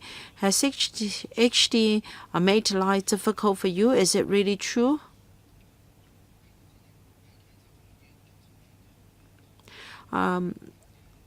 The points raised by Mr. Leung have been taken care of in our enhancement measures. We will enhance the public's understanding of the objectives and nature of CL, and we're going to review the workflow. We will redefine the roles and duties of different staff, and we will also review the guidelines and update them. All the points you've mentioned will be included in our enhancement measures. So we note Mr. Leung's comments and will pay attention to them in the future. Dr. Fernando Cheung, I tend to agree with Mr. Michael Tian this time. The paper itself is very vague, and it has not addressed the questions raised by Mr. Wai-keung, which are also my concern. I noticed that the number of applications has dropped substantially. There were 2,200 in 2013, and it dropped to 1,020 in 2016. And I don't know about the latest figures last year. I believe it will be around 1,000. Anyway, the number of applications has halved, whereas the number, the rents, the poverty population have only aggravated. So it is unimaginable that those who have urgent housing needs have fallen in number. So you have been reviewing this CL for many years. What is the outcome of your review, and what are the problems? You want to align the assessment standards, you want to clarify this and that. That means there have been a lot of discrepancies in the understanding of the policy by different staff. Have you found out the reasons? Have you find out the discrepancies among different staff? And have you checked the figures for the past few years? Please come clean. Well, this is an important assistance for people who have gone through domestic violence or gone through difficulties.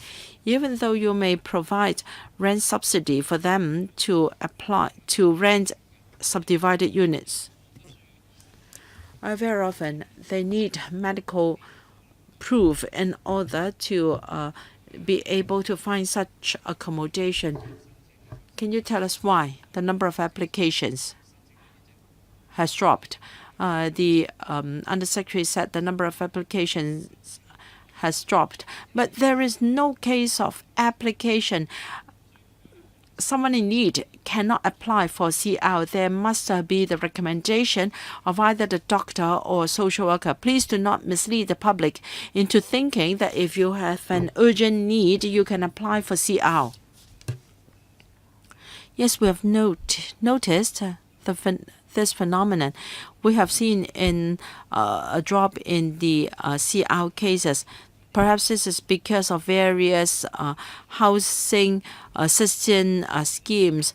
For instance, there is the Lighthouse project, and there is also referral to other types of housing assistance. Undersecretary, you really are not familiar with the subject. I'm involved in the Lighthouse project, and it is mainly for single-parent families that are not even eligible for PRH. And don't talk about social service housing. Tell me, how many social housing units were available in the past few years for people eligible for CL? I'd like to consult members. Do you agree that we continue with this meeting? We will extend the meeting for another 15 minutes. And then we'll also deal with Mr. Michael Tan's motion. Can I defer to the Assistant Director?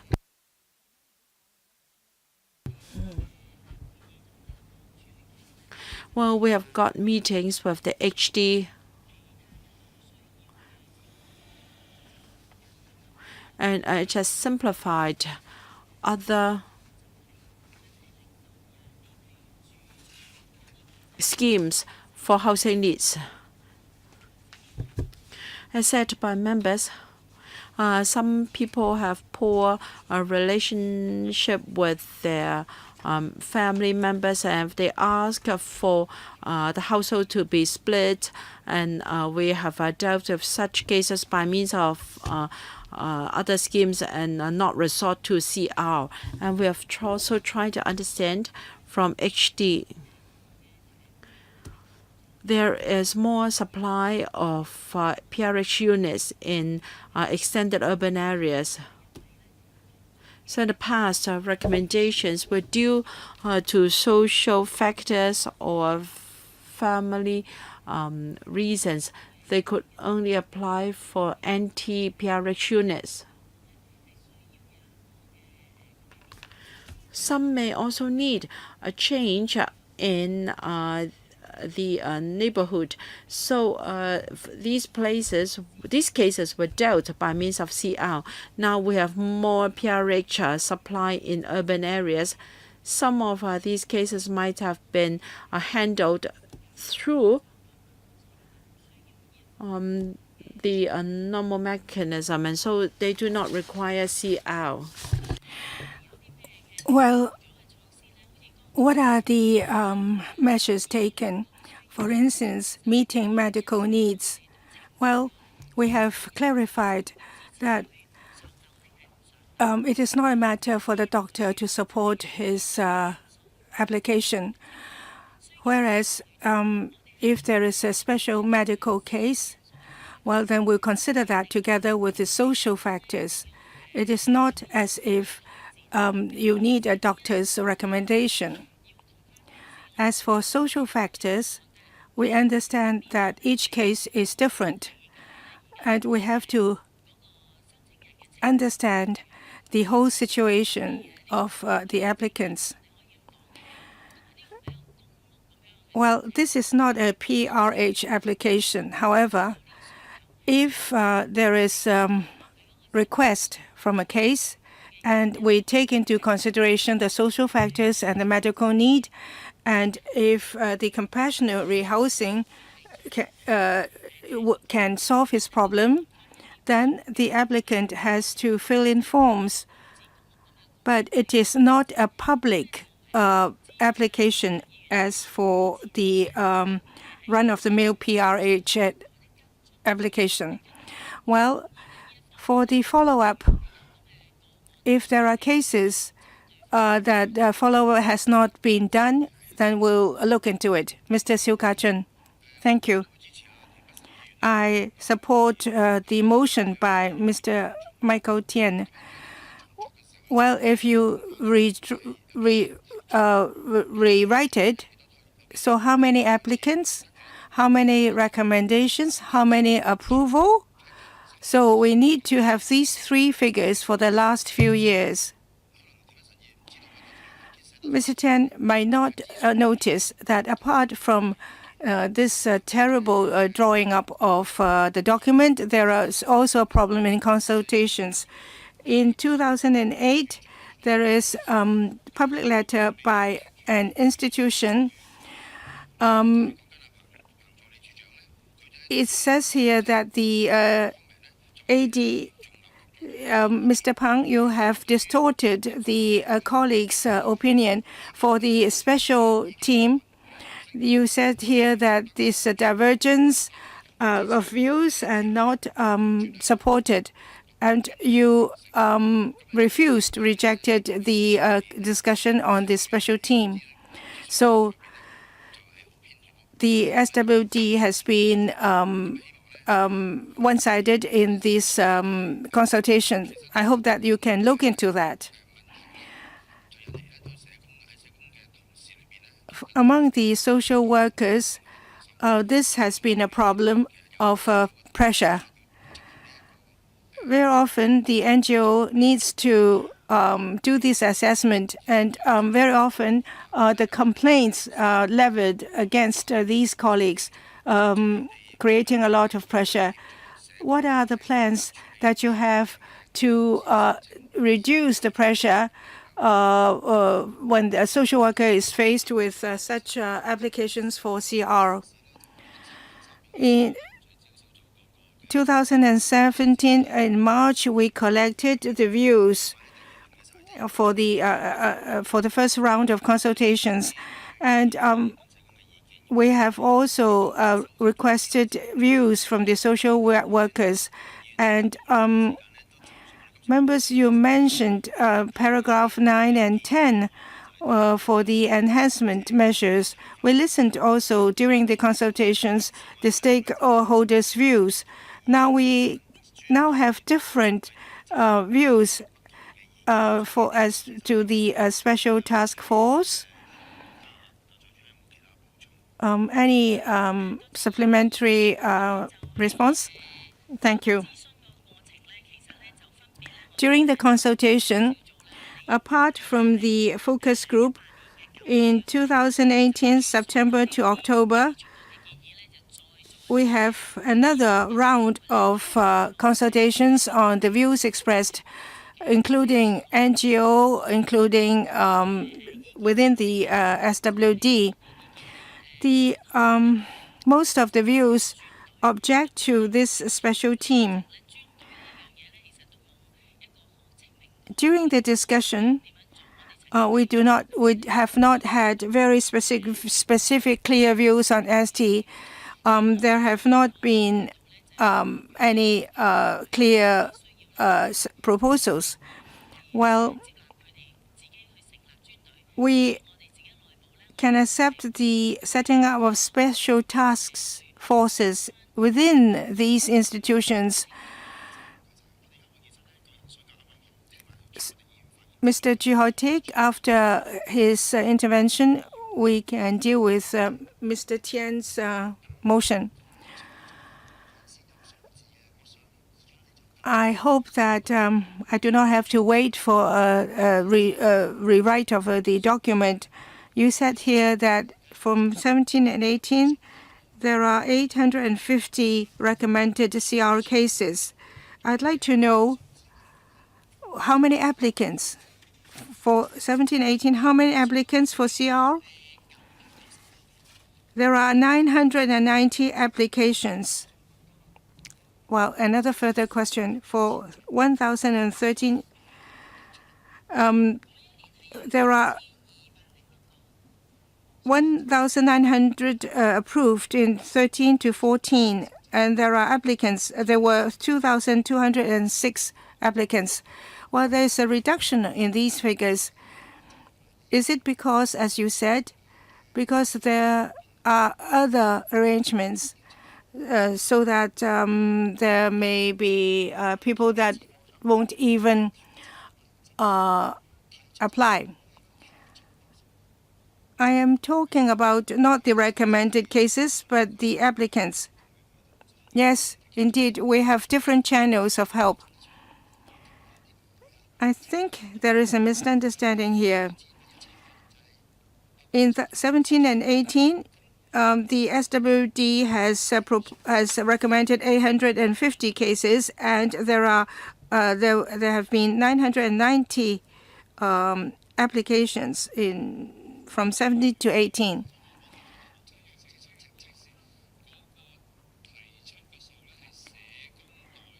This is so. It is not the applicant. It's from the. These are not applications from the applicants themselves. These are applications through the social workers. The social workers present the cases to the SWD for recommendation. The Integrated Family Center has also need to take the cases to the SWD for recommendations for the housing department, and the housing department would, in all cases, approve. So,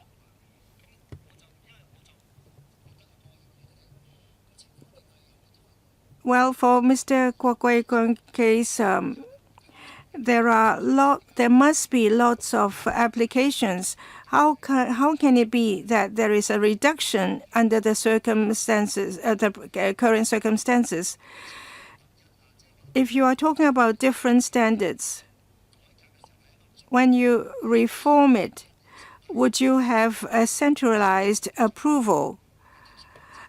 And would you use up all the CR places as a matter of policy? As for the harmonization of standards, we have added staffing. We have an SWO to liaise with NGOs in order to align the assessment standards. Mrs. Pang, the AD,